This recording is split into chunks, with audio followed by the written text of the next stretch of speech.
आज हम पढ़ेंगे मैट्रिक क्लास के काइनेमेटिक्स चैप्टर, जो कि सिंध बोर्ड में जो है वो मैट्रिक क्लास में अभी पढ़ाया जा रहा है। वैसे अब जो सिस्टम चेंज हुआ है उसके मुताबिक ये 9th क्लास में पढ़ाया जाएगा। 9th class Punjab book board में और 9th क्लास जो है वो सिंध बोर्ड में भी। काइनेमेटिक्स पढ़ने से पहले हम ये देखते हैं कि सबसे पहले काइनेमेटिक्स की डेफिनेशन क्या है। काइनेमेटिक्स स्टडी है मोशन की without any reference of the force that cause the motion. मतलब kinematics force, study of force की मोशन है जो कि फोर्स के रेफरेंस के बगैर स्टडी की जाए। अब यहाँ पर बेसिकली अगर हम ये देखें कि हाउ थिंग्स आर मूविंग, कोई भी चीज़ किस तरह मूव कर रही है, तो वो आ जाएगी काइनेमेटिक्स में, ना कि क्यों मूव कर रही है। अब वो कैसे मूव कर रही है इसको जानने के लिए जो है वो हम आगे पढ़ते हैं।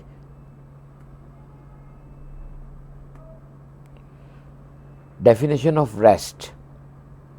अब इसमें जो जो चीज़ें आती हैं, आपको मालूम है एक चीज़ कि जो जो चीज़ें इंक्लूड होती हैं इस काइनेमेटिक्स में, उसमें जो है वो चीज़ें हैं आपकी, उसको भी हम आगे देखते हैं। Distance, displacement, velocity, acceleration, speed और उसकी टाइप्स, वो सबको जो है वो कोशिश करेंगे कि जल्द से जल्द आपको जो है वो मेरे चैनल पे ये लेक्चर मिल जाए। अब आ गई बात रेस्ट की। अब आप ये देखें कि अगर रेस्ट वो स्टेट ऑफ ऑब्जेक्ट की जो कि स्टेशनरी हो, हम ख़ास तौर पे ये कहेंगे कि पर्टिकुलर फ्रेम ऑफ रेफरेंस दूसरे ऑब्जेक्ट की निस्बत। फॉर एग्ज़ाम्पल, अगर कोई शख्स बाहर खड़ा हुआ है, उसके सामने से कार तेज़ी से गुजर जाती है, तो वो शख्स जो बाहर खड़ा हुआ है वो स्टेट ऑफ रेस्ट की पोजीशन में। क्यों? क्योंकि उसकी पोजीशन चेंज नहीं हो रही with respect to their surrounding.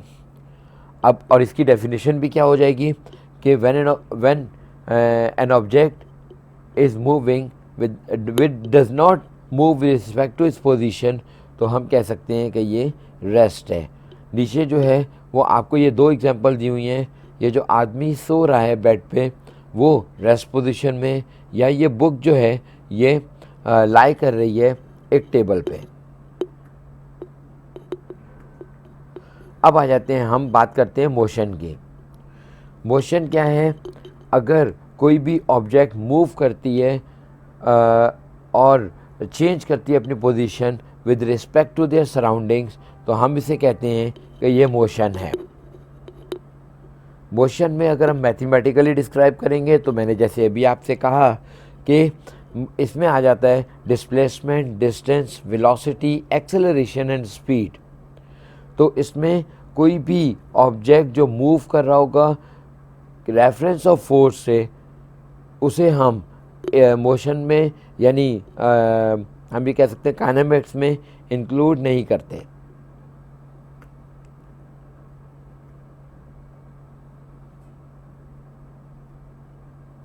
अब आ जाते हैं type of motion. Type of motion में पहला है ट्रांसलेटरी मोशन। इसकी सामने एग्जांपल है, जिस तरह ये आप मोशन देख रहे हैं एरोप्लेन की, ये इसकी एग्जांपल है। रोटेटरी मोशन, रोटेटरी मोशन की एग्जांपल आप यहाँ पर देख रहे हैं जिस तरह, और इसको हम डिटेल में भी पढ़ेंगे, हर चीज़ को अभी टाइम टू टाइम हम स्टडी करेंगे। Third one is vibratory motion. Vibratory motion की एग्जांपल सामने आपके है, जो पेंडुलम मूव कर रहा है। पहले ज़माने में, पहले दौर में वॉचेस बनती थी जिसमें पेंडुलम मूव करता था, तो वो जो पेंडुलम की जो क्लॉक मूवमेंट है टू एंड फ्रो, उसे हम कहते हैं कि ये वाइब्रेटरी मोशन है। अब आ जाती है बात डेफिनेशन ऑफ ट्रांसलेटरी मोशन।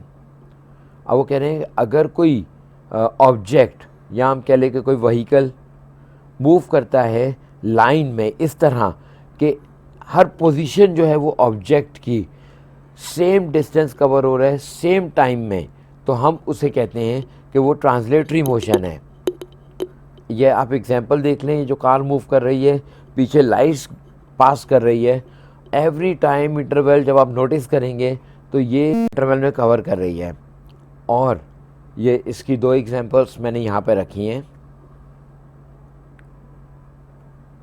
अब टाइप ऑफ ट्रांसलेटरी मोशन को हम डिवाइड करते हैं 3 पार्ट्स में, जो कि ये हैं लीनियर मोशन, सर्कुलर मोशन और रैंडम मोशन। लीनियर मोशन अगर कांस्टेंट वेलोसिटी से कोई मूव कर रहा होगा और एक्सेलरेट कर रहा होगा uniformly in a linear motion, या हम ये कह सकते हैं कि moving in a straight line is called linear motion. Example है इसकी, athlete 100 metre along a straight track पे, अगर कोई एथलीट मूव कर रहा है स्ट्रेट ट्रैक पे तो हम ये कहेंगे कि ये लीनियर मोशन में है। या truck is moving in a straight road.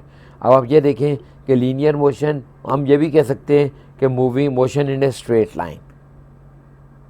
जैसे कि आप ये नीचे एग्जांपल में देखें कि बस मूव कर रही है इन ए स्ट्रेट लाइन। दूसरा है circular motion movement of the object about the circumference of a circle या rotation along a circular path.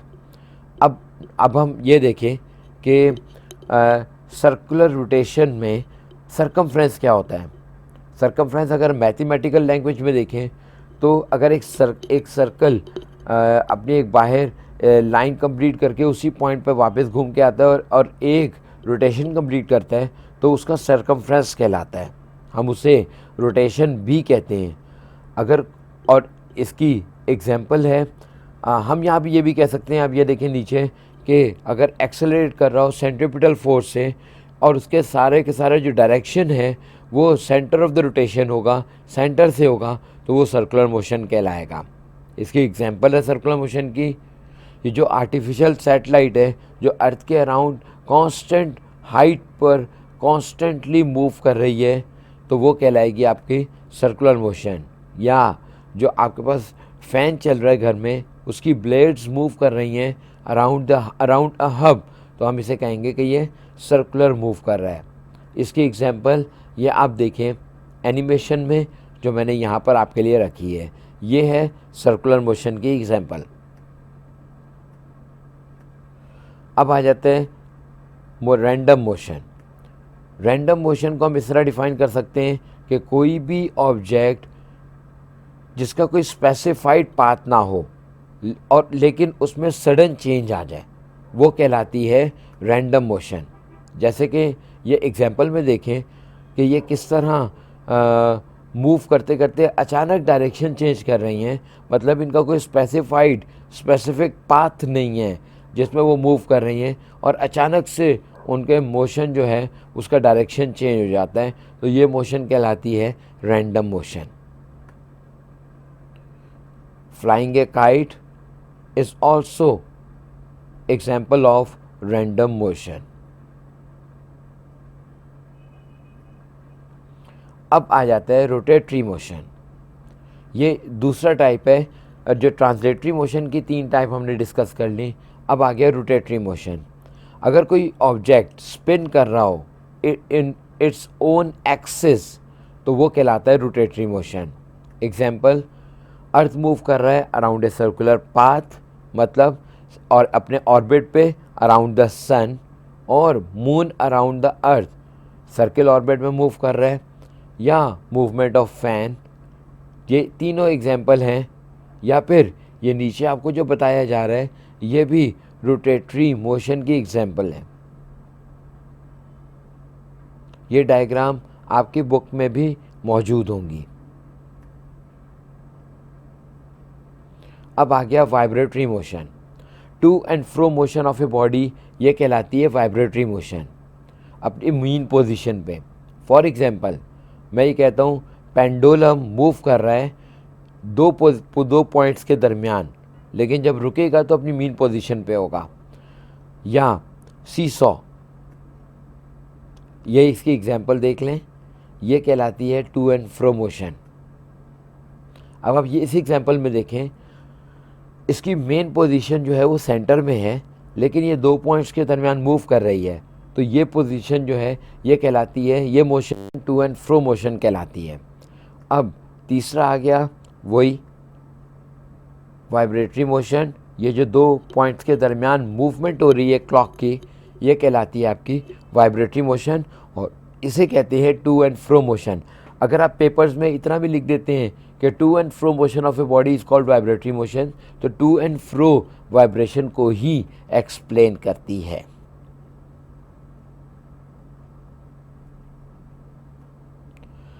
अब यहाँ पर ये चीज़ जानना बहुत ज़रूरी है कि स्केलर क्वांटिटीज़ क्या हैं। अगर वो क्वांटिटी जिसे हम कंप्लीटली डिस्क्राइब करें उसके मैग्नीट्यूड से, अब कई स्टूडेंट ये कहते हैं कि मैग्नीट्यूड क्या है। मैग्नीट्यूड वो चीज़ है जो कि न्यूमेरिक वैल्यू में जो है वो हम स्पेसिफाइड करें या लिखें। फॉर एग्ज़ाम्पल मैं ये कहता हूँ कि मूव 4 स्टेप्स, तो भाई आपकी मर्ज़ी है कि आप 4 स्टेप्स राइट लो लेफ़्ट लो, आपकी मर्ज़ी पर है कि आप किसी भी तरह वो, लेकिन 4 स्टेप्स ये ऑर्डर है। इसमें क्या है, 4 नंबर की फॉर्म में है, न्यूमेरिक फॉर्म में है, ये कहलाता है इसका मैग्नीट्यूड। इसकी एग्जांपल है mass, length, time, speed, volume, work and energy, ये स्केलर क्वांटिटीज़ हैं। अब ये देखें, पहला वर्क की एग्जांपल है टाइम, और ये हम कह सकते हैं, हम इस फिज़िकल बैलेंस से मास मेजर करते हैं तो ये मास। अब आ गया vector quantities. Vector quantity completely describe कर दी है अब मैग्नीट्यूड और डायरेक्शन से। जैसे मैंने आपको बताया कि अगर मैं ये कहता हूँ कि टेक 4 स्टेप्स, तो वो स्केलर क्वांटिटी है। लेकिन अगर मैं ये कहता हूँ टेक 4 स्टेप्स ईस्टवर्ड या राइट या लेफ़्ट, तो ये कहलाएगा, इसमें मैंने दोनों चीज़ें बता दी। 4 स्टेप्स मतलब मैग्नीट्यूड, और ईस्टवर्ड मींस डायरेक्शन, दोनों चीज़ें बता दी। और जिसमें मैग्नीट्यूड और डायरेक्शन दोनों होगा वो कहलाएंगी आपकी वेक्टर क्वांटिटीज़। उसकी एग्जांपल हैं velocity, displacement, force, torque and momentum. Displacement किसी स्पेसिफाइड फॉर्म में होगी, तो हमें ये देखना है कि वो इनसफिशेंट होगी लोकेट करने के लिए उस जगह की। यानी हम ये तो कह सकते हैं 2 पॉइंट के दरमियान डिस्टेंस, लेकिन इसमें वो जो है वो किसी भी डायरेक्शन में आप मूव कर सकते हैं।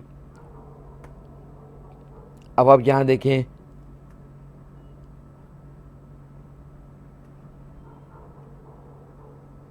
एरो ये मूव नहीं कर रहा, वरना वेक्टर क्वांटिटी को एरो हेड से हम रिप्रेजेंट करते हैं। अब रिप्रेजेंटेशन ऑफ ए वेक्टर को हम स्टडी करते हैं। रिप्रेजेंटेशन ऑफ ए वेक्टर जो है वो वेक्टर रिप्रेजेंट करता है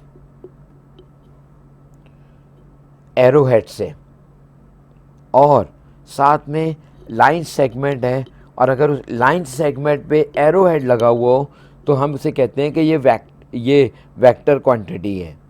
एग्जाम्पल क्या है, अब आप ये देखें, जो ये आपको एरो नज़र आ रहा है, ये वेक्टर क्वांटिटी है। और अगर इस डायग्राम में देखें तो ये जो एरो हेड के साथ रेड में दिया हुआ है, ये हेड ऑफ द वेक्टर कहलाता है, और ये टेल, ये हेड ऑफ द वेक्टर कहलाता है, और ये टेल और ये हेड। यानी अभी मैं आपको आगे नहीं लेके जा रहा, सिर्फ आपको ये बता रहा हूँ कि रिप्रेजेंट करते हैं वेक्टर को कैसे, इसको हम आगे देखते हैं। Example of representation of A vector. अब इसको देखते हैं कि ये 3 पॉइंट क्या कहते हैं। सबसे पहले एक लाइन ड्रॉ कर लें जो कि परपेंडिकुलर हो एक दूसरे से। तो हॉरिजेंटल लाइन जो है ये ईस्टवर्ड को रिप्रेजेंट करेगी, और वर्टिकल लाइन जो है वो रिप्रेजेंट करेगी नॉर्थ साउथ डायरेक्शन को। दूसरा, हम उसमें सूटेबल एक स्केल को रिप्रेजेंट कर लेते हैं, वो हम बताते हैं। फॉर एग्जाम्पल कि 20 न्यूटन जो है वो 1 सेंटीमीटर लाइन के बराबर है। तो अगर मैं 1 सेंटीमीटर लाइन को रिप्रेजेंट करूँगा तो इसका मतलब है कि 1 सेंटीमीटर लाइन जो है वो 20 न्यूटन के बराबर है।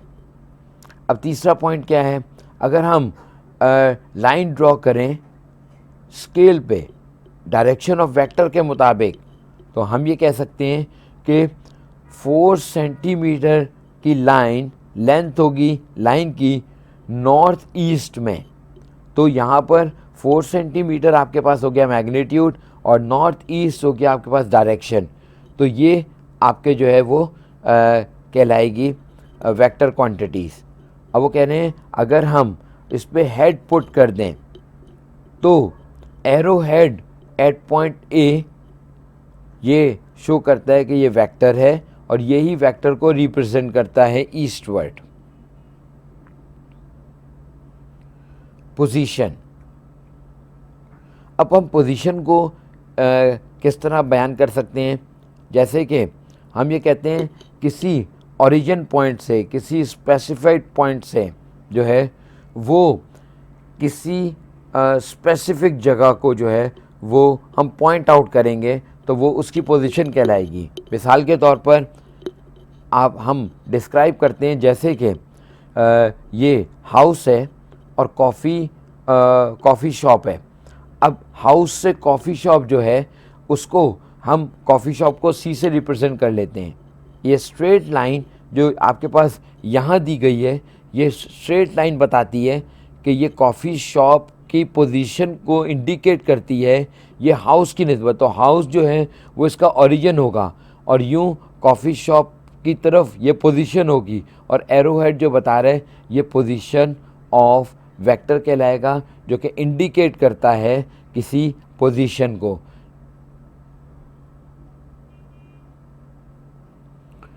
अब हमने जब पढ़ लिया कि पोजीशन क्या, स्केलर क्या होता है और वेक्टर क्या होता है और पोजीशन क्या होता है, तो इसके बाद हम डिटेल में पढ़ेंगे आगे और उसमें दोनों चीज़ें देखेंगे कि ये डिस्टेंस क्यों जो है वो क्वांटिटी है आपकी स्केलर और क्यों डिस्प्लेसमेंट वेक्टर क्वांटिटी है। इसको आगे पढ़ते हैं, डिस्टेंस की डेफिनेशन देखते हैं। लेंथ बिटवीन टू पॉइंट्स, दो पॉइंट्स के दरमियान जो लेंथ होगी वो डिस्टेंस बिटवीन टू पॉइंट्स को इंडिकेट करेगी और वही उसका डिस्टेंस कहलाएगी। यानी वो लेंथ कर्व पाथ पे भी हो सकती है।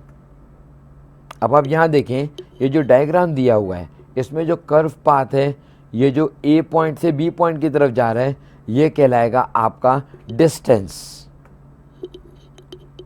अब आप यहाँ दूसरी तरफ देखें, ये इसको अगर हम इस डायग्राम में देखें तो ये स्पेसिफाइड डायरेक्शन नहीं है, तो ये सिर्फ मैग्नीट्यूड दिया हुआ है, डायरेक्शन नहीं। इसलिए डिस्टेंस जो है वो आपकी स्केलर क्वांटिटी में आता है।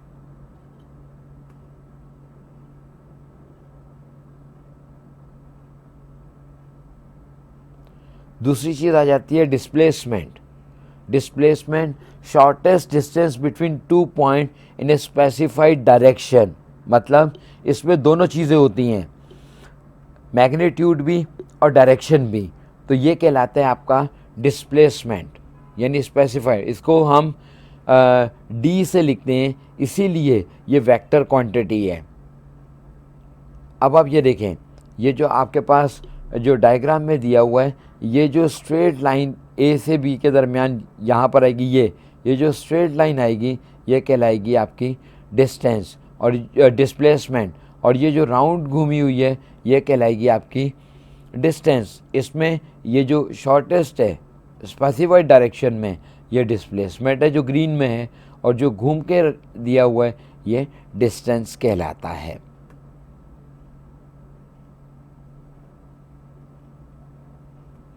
अब हम पढ़ेंगे स्पीड। स्पीड अगर डिस्टेंस कवर करेंगे यूनिट टाइम में तो ये कहलाएगा आपका स्पीड। अब याद रखिएगा डिस्टेंस कवर कर रहे हैं यूनिट टाइम में, तो चूँकि डिस्टेंस कवर कर रहे हैं इसलिए ये स्केलर क्वांटिटी है, इसका फॉर्मूला है S is equals to D upon T,